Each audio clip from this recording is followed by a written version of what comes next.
Ayer nuevamente este cantón de la provincia, querido cantón de la provincia del Guayas, nuevamente volvió a soportar un temporal muy complicado, un vendaval que volvió a generar inconvenientes, problemas, daños en algunas infraestructuras y viviendas. Ya vamos a ver un poquito más adelante imágenes de lo que fue la jornada de ayer en Milagro, que además no fue el único lugar o la única ciudad del país donde se generaron inconvenientes y problemas por la lluvia. Diego Rengel desde Pimampiro nos envía saludos. Ahí están justamente las. Ya pusiste pon las imágenes de Milagro. Estamos. Basta de saludos, me dicen por acá. Un sentido saludo de cumpleaños para mi querido hermano y amigo. No solo amigo, sino hermano del alma, para el Vini Vega, que está en sintonía seguramente con la familia desde Calderón, nos escucha y nos ve Vinicio. Es un queridísimo amigo mío, hermano, les digo yo más que amigo, así que para él mi saludo de cumpleaños. Ya nos veremos en horas de la noche para celebrar. Espero que sea celebración doble hoy día, porque hoy hay final de Recopa Sudamericana. Por cierto, como yo hablo de memoria de fútbol, hoy el final del noticiero va a ser sobre la final de la Recopa con gente que sabe de fútbol, un periodista con periodistas que conocen sobre la materia, hombre-mujer, por cierto, porque las mujeres también saben mucho de fútbol. Entonces hoy sobre la final, ya que yo no sé nada de fútbol, vamos a hablar con gente que sí sabe de fútbol. Así que espero que la celebración sea doble hoy por el cumple del Vini, que es un amigo al que quiero muchísimo, y por la final de la Recopa que todos estamos esperando y confiando que se quede en Ecuador, ¿no? A las 19:30 será el partido final de la Recopa Sudamericana, que enfrenta al campeón de la Copa Libertadores, el Fluminense de Brasil, frente al campeón de la Copa Sudamericana, que es la Liga Deportiva Universitaria de Quito, que podría sumar con Esteban, tú que sabes sobre estos temas. ¿Cuántos títulos internacionales? Tiene 5, podría sumar 6, ¿no? 6. Sexto título internacional. ¿Quién le sigue? El Independiente. ¿Con cuántos? ¿Con 2 o con 3? Ahí sí yo mismo me tomo la lección. No sé si el Independiente tiene 2 o 3 títulos internacionales. Me parece que son 2. Y creo que son 2 sudamericanas, de hecho. 3. Bueno. Sería un título más para el palmarés de liga. Si es que consigue esta recopa, que está medio complicado el tema, ¿no? Porque ganar... Bueno, no tiene que ganar, tiene que empatar, ¿no? Va con medio gol de ventaja. 1-0 fue el marcador la semana pasada acá en Quito, y esa es la ventaja que tiene Liga frente al Fluminense. Así que le bastaría con el empate a Liga para ser campeón de la Recopa. Empatar en el Estadio Maracaná es una tarea realmente muy difícil. Bueno, y si sabe la Liga de levantar títulos en el Maracaná, sí sabe, no tiene experiencia. Fueron 2 títulos que levantó en ese estadio. Hay, digamos, toda esa historia detrás, que es la que estaremos conversando con los que sí saben sobre esto. Y esta podría ser en la tercera, quizás la vencida para el Fluminense, no se sabe. Así que estamos hoy expectantes y obviamente con esa expectativa y con la emoción de lo que genera una final de un campeonato internacional como es esta Recopa, ¿no? Que enfrenta a los 2 campeones del continente. ¿Cómo? Sexta Copa sería para Liga, pero para el Independiente no estoy seguro. Si tiene 3 títulos internacionales. Muy bien lo del Independiente también, ¿no? Bueno, ahora sí, vamos a lo del invierno. Estábamos viendo hace poco y ahora volvemos a pasar. Por cierto, por acá quería enviar saludos para... Ya se me perdió. Carlitos Minga desde Saraguro Loja nos escribe a través del TikTok. Y tenía otro saludo más, pero ya se me perdió. Bueno, vamos a Milagro, provincia del Guayas. Estas son imágenes que corresponden a la jornada de ayer. Nuevamente Milagro sufrió un impacto severo por efecto no solamente de las lluvias, sino de estos ventarrones que han tenido que soportar durante los últimos días en La Unida, Las Margaritas, Samanes, todo esto al suroeste de Milagro, este querido cantón de la provincia del Guayas. Vemos cómo las hojas de zinc, los techos de las casas volaron por los aires y algunas familias resultaron afectadas y obviamente ahora mismo son damnificadas, ¿no? Vemos que sus propiedades, sus bienes, la cocina, la refrigeradora, la ropa, la cama, las pocas cosas además que la gente puede acumular en estos momentos tan complicados, quedan a la intemperie, debajo de la lluvia, y esperamos que este temporal pues pase por un lado, y también yo creo que hay que seguir apelando a la solidaridad del resto del país.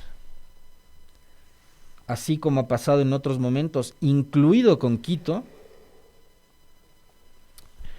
cuando lo del aluvión de La Comuna y La Gasca, en enero del 2022, creo que hay que ponerle ahora también nuevamente el hombro al país, así como nos hemos hecho presentes con provincias muy golpeadas por igual las lluvias, las inundaciones, la inseguridad, como ha pasado con Esmeraldas. Creo que ahora es momento también de sumar apoyo para los cantones y las provincias que están siendo afectadas por las fuertes lluvias.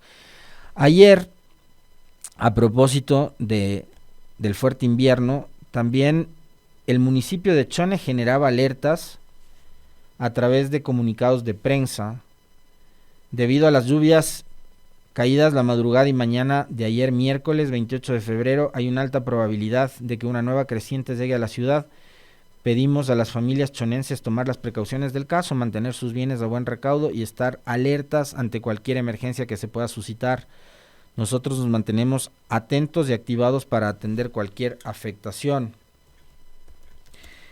Y en efecto circularon imágenes de lo que había sido el desbordamiento de los ríos Mosquito y Garrapata en Chone. Esas imágenes que ustedes están viendo justamente corresponde a eso, al desbordamiento de los ríos. El agua llegó obviamente a la zona urbana, a la ciudad, y lo que causó, por supuesto, preocupación en los ciudadanos de este querido cantón de la provincia de Manabí. Hace algunos días nuestros colegas Licenia y Washington conversaban con el alcalde de Chone, con el señor Leonardo Rodríguez, quien advertía que no había recibido respuesta y que no había logrado hasta ese momento conversar, por ejemplo, con el ministro de Salud, justo los días en los que la atención del único hospital público que existe en el cantón cerraba y que el cantón se declaraba en emergencia sanitaria por efecto de las lluvias entraron e inundaron todo el hospital de Chone, y el alcalde Leonardo Rodríguez advertía que en esos días no había logrado conversar o por lo menos hablar por teléfono con el ministro de Salud.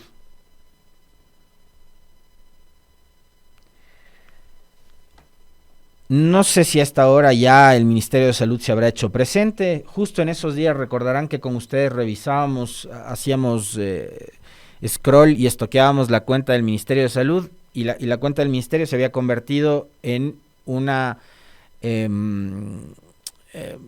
cuenta de relaciones públicas del ministro, de funcionarios del ministerio y de la señora Lavinia, ¿no? Había publicado, mientras Chone estaba bajo el agua, nosotros en las cuentas del Ministerio de Salud Pública lo que encontrábamos era fotos de Lavinia, de la esposa del presidente Noboa.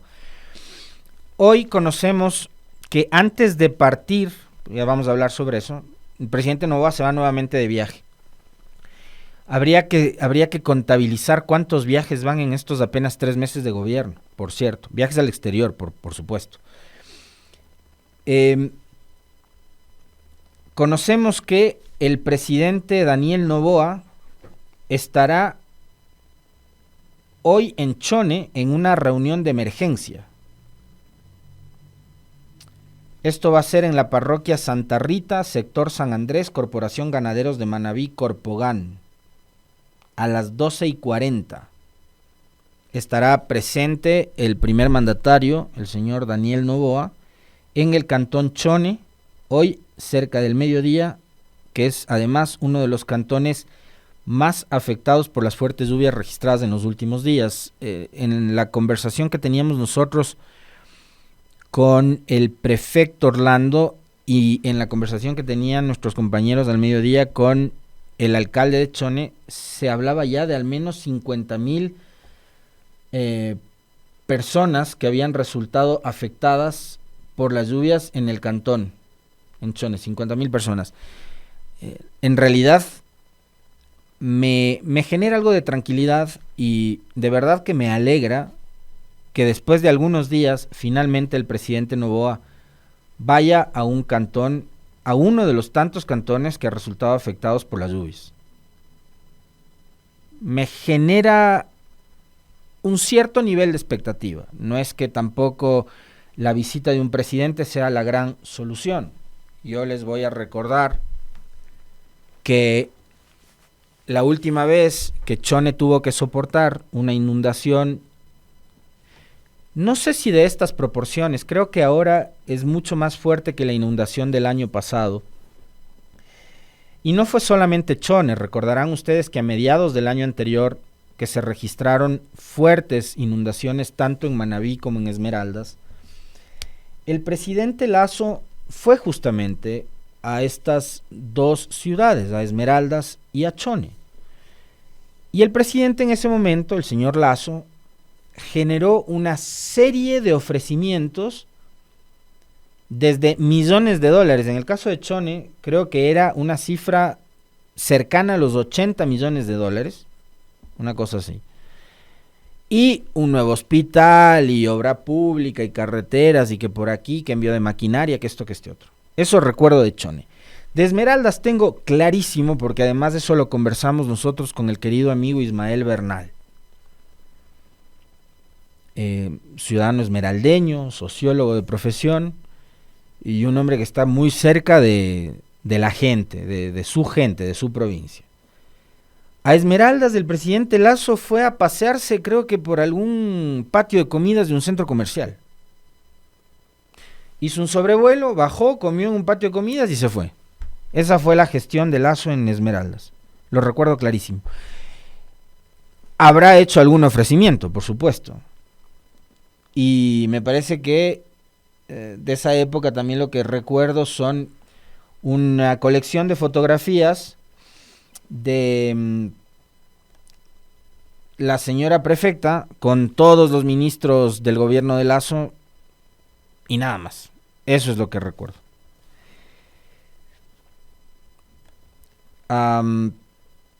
Así que hoy está confirmado que el señor presidente de la República, Daniel Noboa, estará en Chone. Me alegro y que espero que el presidente no llegue únicamente con una lista de ofrecimientos y con una lista de promesas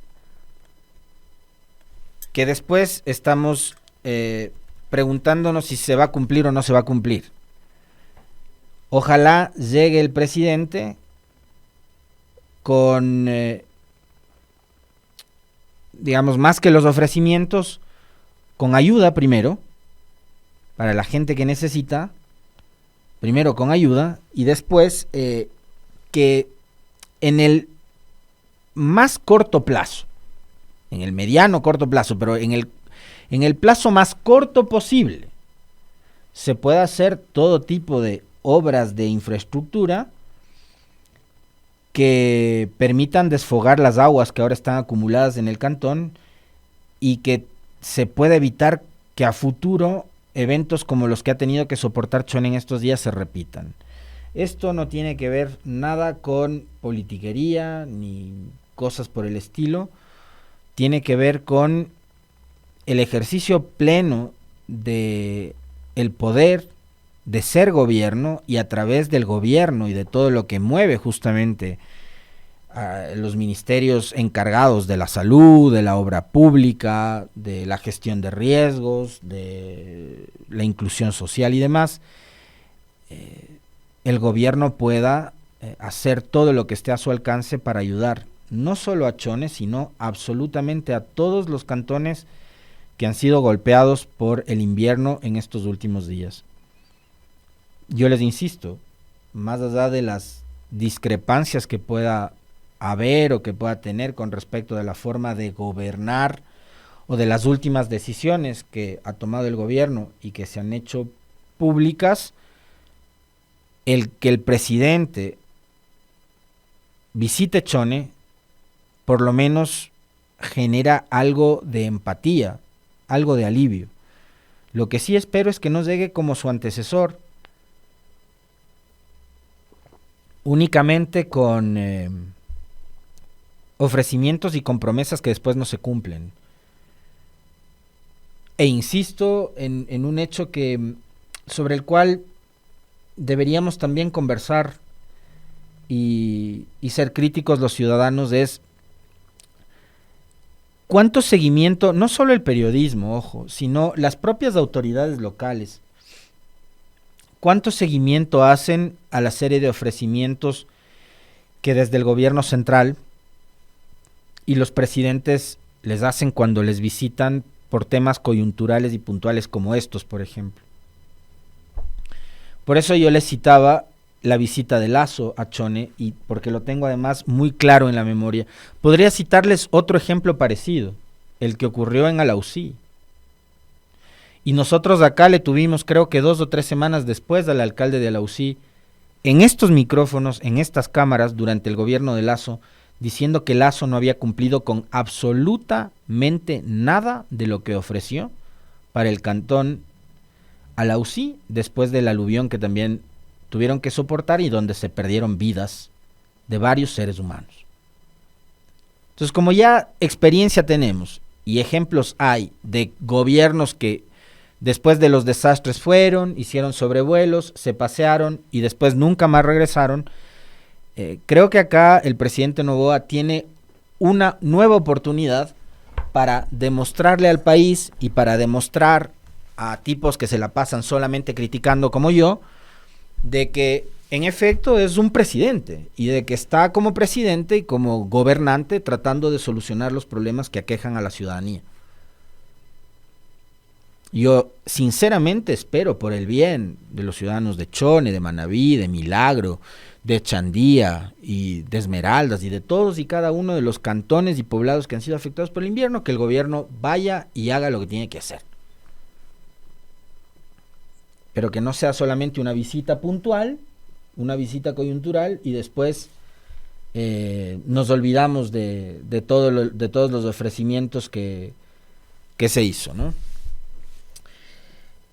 Y esto, ¿por qué digo yo que me alegra que sea así, que visite Chone? Porque ayer se conoció a través de una carta enviada a la presidenta de la Asamblea Nacional, es presidenta subrogante, presidenta encargada, la señora Viviana Veloz.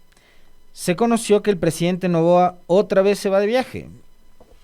De conformidad con lo dispuesto en el tercer inciso del artículo 144 de la Constitución de la República, me permito comunicar a usted, señora Viviana Veloz, primera vicepresidenta de la Asamblea, en ejercicio de la presidencia de la Asamblea, y por su intermedio a la Asamblea Nacional, que me ausentaré del país del 29 de febrero al 6 de marzo del 2024.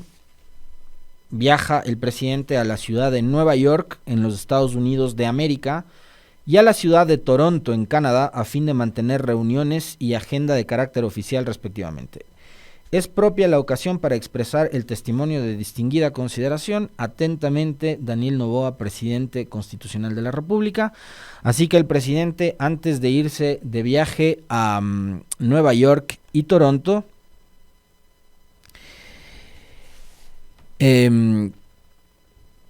va a visitar Chone. Por acá recibo un mensaje de un querido amigo. Voy a reservarme el nombre del querido amigo para no causarle problemas.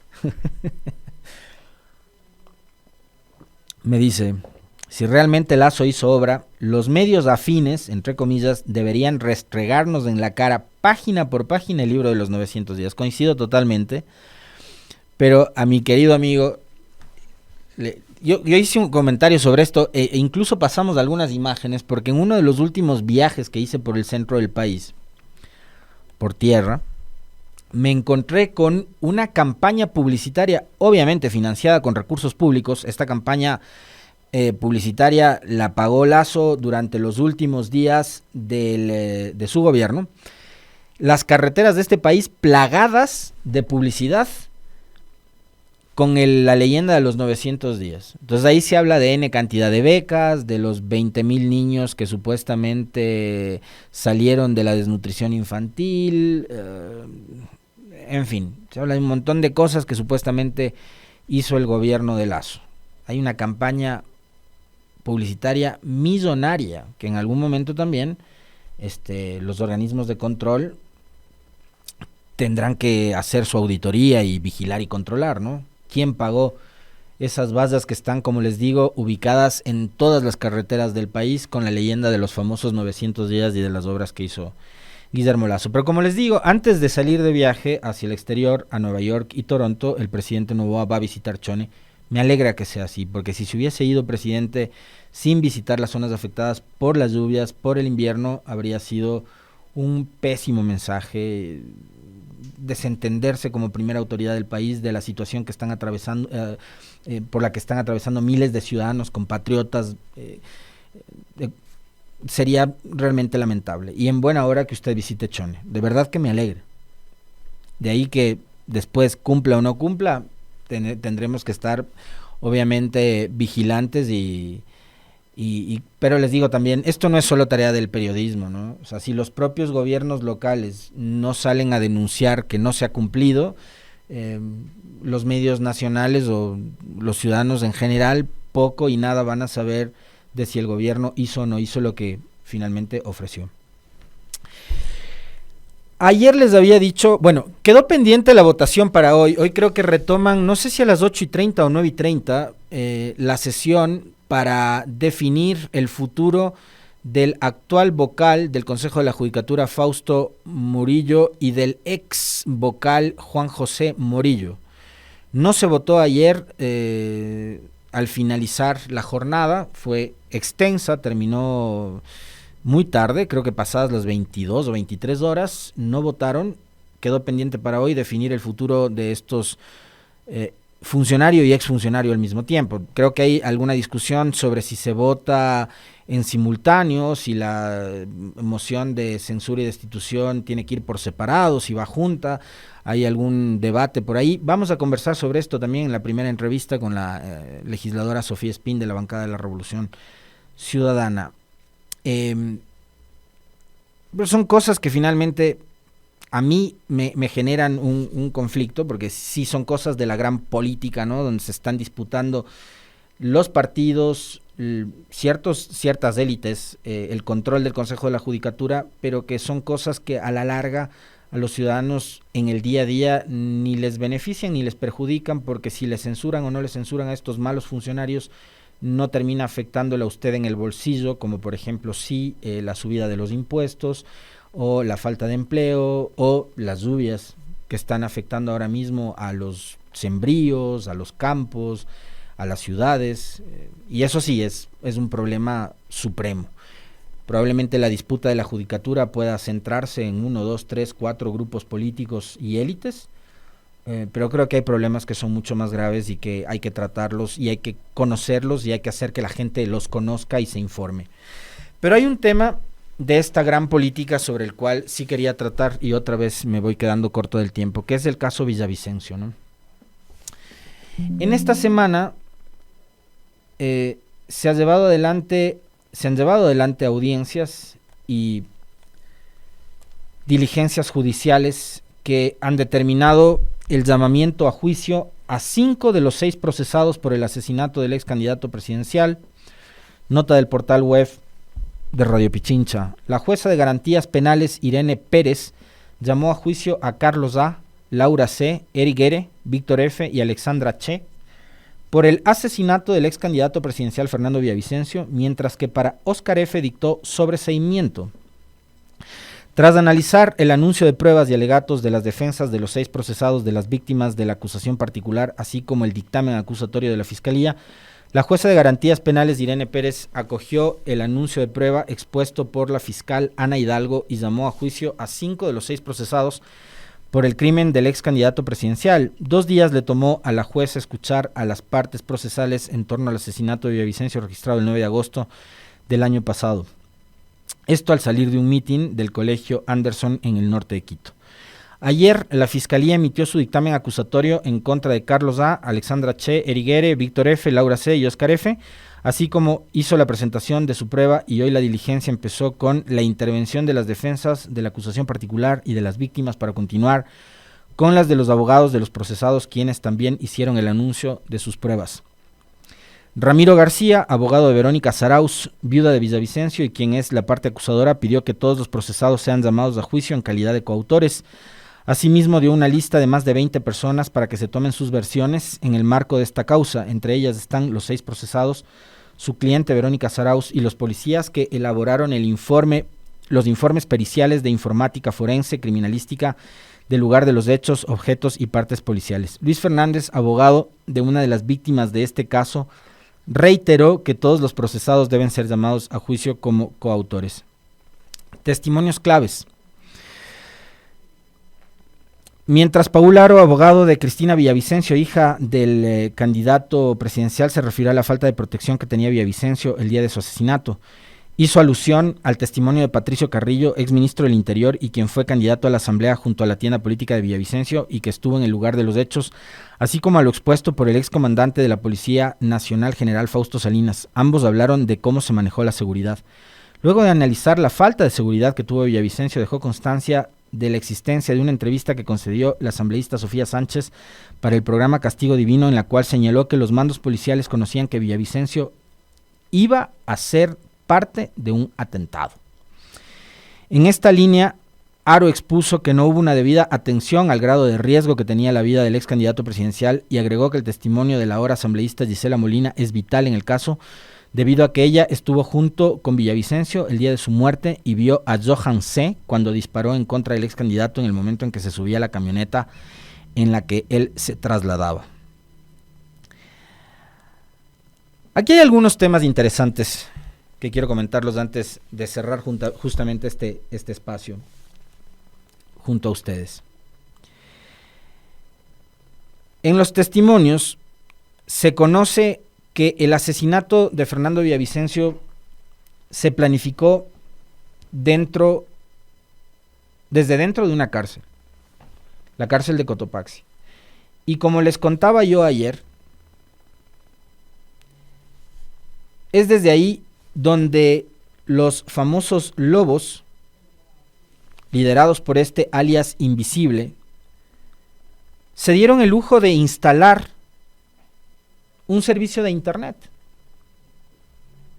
Y como les comentaba ayer, esa instalación habría sido con autorización de los funcionarios del SNAI.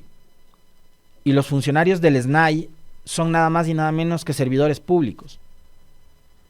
El SNAI tenía un director puesto ahí en ese cargo por orden del presidente de la época, que era Guillermo Lasso. Y yo me imagino que el SNAI debe haber coordinado acciones con el CIES, por ejemplo, ¿no? Con este Centro de Investigaciones Especiales o de Inteligencia, Centro de Inteligencia, ¿no? Del Estado. Y deben haber estado al tanto de estas cosas. Pero resulta que el Estado, representado por estos malos funcionarios del SNAI, fue a la larga el que terminó autorizando la instalación de un servicio de internet mediante el cual los delincuentes, los sicarios, los malandrines estos, planificaron el asesinato de un candidato presidencial en medio de una campaña presidencial probablemente de las más polémicas y de las más comentadas de los últimos tiempos, además por su carácter excepcional después de una muerte cruzada. Y después de haber vivido, además, una de las elecciones más violentas de la historia, como fue la seccional de febrero del 2023, en donde ya hubo asesinato de candidatos. Y anteriormente también se registraron asesinatos de personajes políticos como el del alcalde de Manta. Entonces es inadmisible. Y yo por eso les decía ayer en el cierre del comentario que esto en un país normal, en una sociedad civilizada donde las instituciones funcionen, podría resultar inaceptable o inadmisible. En un país como el que nos heredó Lazo, esto parece ser algo cotidiano, que los delincuentes operen bajo la atenta mirada, y es más, con la autorización de funcionarios públicos, que fueron los que autorizaron la instalación del Internet mediante el cual Carlos A., alias el Invisible, fue quien ordenó el asesinato de Villavicencio. Hay una declaración que debería tomar muy en cuenta la Fiscalía, de José Serrano, ex ministro del Interior, hombre que tiene acceso a mucha información, porque yo me imagino que así como algunos otros ex ministros del Interior también tienen acceso a esa información, y ahí nadie les cuestiona nada, me estoy refiriendo por ejemplo a la señora Romo, hay una declaración de José Serrano que la dio en este medio de comunicación en noviembre del año pasado, en donde Serrano advierte que fueron los lobos quienes planificaron el asesinato de Villavicencio, lo cual con estos testimonios además queda casi que sacramentado que así fue, que fueron los lobos. Pero hay algo más detrás de los lobos, que es, sí, estos tipos son gatilleros, son sicarios, son asesinos, es gente a la que uno les paga por ir a matar a alguien, y además a esta gente seguramente la vida del resto de seres humanos les importa un pepino, entonces cobrarán, no sé, 100, 200, 300, 1000, $5,000, $10,000, $1,000,000, no sé. Capaz que para estos sicarios la vida de las personas, de ustedes, la mía, no tienen precio, valen un pepino. Pero estos finalmente son sicarios, son gatilleros, son asesinos. La pregunta es quiénes están detrás de estos asesinos, quiénes fueron los mentalizadores, los autores intelectuales, quienes finalmente buscaron al Invisible, a los lobos, a alias lo que sea, para decir, necesito que me mates a un candidato presidencial en Ecuador. Y voy a la declaración de José Serrano de noviembre del año pasado. Serrano en este espacio, conversando con Liceni y conmigo, dijo que los lobos eran el brazo armado de la mafia albanesa. La Fiscalía tiene que indagar sobre ese hecho, porque además ustedes y yo sabemos muy bien quiénes son los personajes que están detrás de la mafia albanesa en este país. Y por ahí también podrían ir incluso tratando de destrabar la investigación en torno al asesinato de Rubén Cherres. Alguien que conversaba con la mafia albanesa de tú a tú. Amigo cercano no solo de Danilo Carrera, sino de la familia del expresidente Lazo.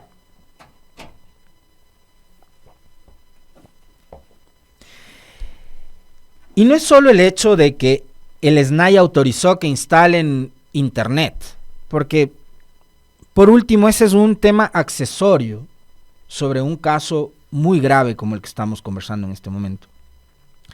Hay otras cosas que son incluso más graves que eso, como por ejemplo que el jefe del equipo de seguridad asignado por la Policía Nacional y el Estado al entonces candidato Fernando Villavicencio venía todos los días diciéndole al comandante general de esa época, a Fausto Salinas, y a la comandancia de policía en general, se necesita reforzar la seguridad del candidato. A lo cual le entraba por aquí y le salía por acá a Salinas. Nunca hizo nada, ni el comandante de ese entonces, Salinas, ni el presidente Lazo, que seguramente le habrá importado un comino también, o se habrán hecho simplemente los locos con lo que requería el oficial, que creo que es de apellido Ceballos, no recuerdo ahora mismo el nombre, pero creo que es de apellido Ceballos, que era el que lideraba el equipo de seguridad de Villavicencio. Señores de la comandancia, necesitamos reforzar la seguridad del candidato. Nunca hicieron caso. A eso habría que sumar, la pregunta es ¿por qué no reforzaron la seguridad de Fernando Villavicencio? ¿Por qué el Estado, a través de la policía y el comandante Fausto Salinas, en esa época, no reforzaron la seguridad de un candidato que tenía un perfil de riesgo del 97%? Y que su jefe de seguridad venía diciéndole, comandante, necesitamos más unidades, necesitamos... Y no le pararon bola. A eso súmenle un hecho adicional que se descubre con estas investigaciones. De que había un equipo de la Policía Nacional que había descubierto a través de trabajos de inteligencia de que se estaba planificando un atentado contra Fernando Villavicencio en esos días. Y ese equipo de la policía, el día 9 de agosto, en que se ejecuta el asesinato a Villavicencio, llaman y reportan a sus superiores, no sé si será el comandante de policía o algún otro oficial, pero le reportan y le dicen, les tenemos identificados a los sicarios que contrataron para asesinar a Villavicencio. Les estamos haciendo seguimiento, les estamos siguiendo. ¿Qué hacemos? Digo, yo no soy especialista en seguridad, no soy policía, a Dios gracias. Pero yo me imagino que ahí lo que tenía que hacer el oficial a cargo o al mando es deténganlos. Si les detenían, si les neutralizaban, si les interceptaban cuando este equipo de la policía estaba haciendo seguimiento, habrían evitado el asesinato de Villavicencio la tarde de aquel 9 de agosto, pero simplemente nadie dio la orden de detenerlos. Ese es uno de los grandes descubrimientos de estos días tras las audiencias y las investigaciones del caso Villavicencio. La pregunta es ¿por qué no le dieron más seguridad? La pregunta es ¿por qué desde la comandancia no se ordenó ejecutar la detención de los sicarios que habían sido contratados para matarlo antes de que lo hagan? Y la pregunta sigue siendo, finalmente, ¿quién está detrás del asesinato de Villavicencio? ¿Quién dio la orden? ¿A quién le interesaba silenciar a Villavicencio? El que había descubierto además el informe de León de Troya, que no lo publicó él, lo publicó Boscán una vez que Villavicencio se lo dio, que después además provocó la bronca entre la Posta y Villavicencio, el hecho de que Boscán lo publicó. Pero el que accedió al informe de León de Troya fue Villavicencio, y el que tenía más información del tema de la mafia albanesa y de la relación del círculo más cercano del presidente Lasso con la mafia albanesa era justamente Villavicencio. Y hay que tener mucho cuidado con lo que vayan a querer armar, porque acuérdense además ahora que ya se sabe quiénes fueron los que ejecutaron el asesinato y de tales, que en medio de una campaña electoral, una semana antes de la segunda vuelta, apareció un supuesto testigo protegido, que salió a decir que era gente del gobierno de Correa el que estaba detrás del asesinato de Villavicencio. Pregunto, ¿qué pasó con ese testimonio? ¿En dónde queda? ¿Cómo cuadra? ¿En dónde encaja en medio de todo este relajo? Y hay que tener mucho cuidado, porque estamos entrando a una nueva campaña electoral por la consulta popular, de que nuevamente, así como usaron el asesinato de Villavicencio para tratar de capitalizarlo a su favor, y de hecho lo lograron, por eso tienen una bancada de casi 30, ¿no? Busquen nuevamente usarlo y manipular este caso políticamente en esta consulta popular que será el 21 de abril. Y a eso depende también de nosotros, de los ciudadanos, que dejemos de que los políticos, de que la justicia manipule nuestras mentes, nuestras decisiones, etcétera, ¿no? Pero es evidente que este caso podría ser nuevamente utilizado políticamente cuando vamos a entrar a un nuevo proceso electoral como el de la consulta del 21 de abril.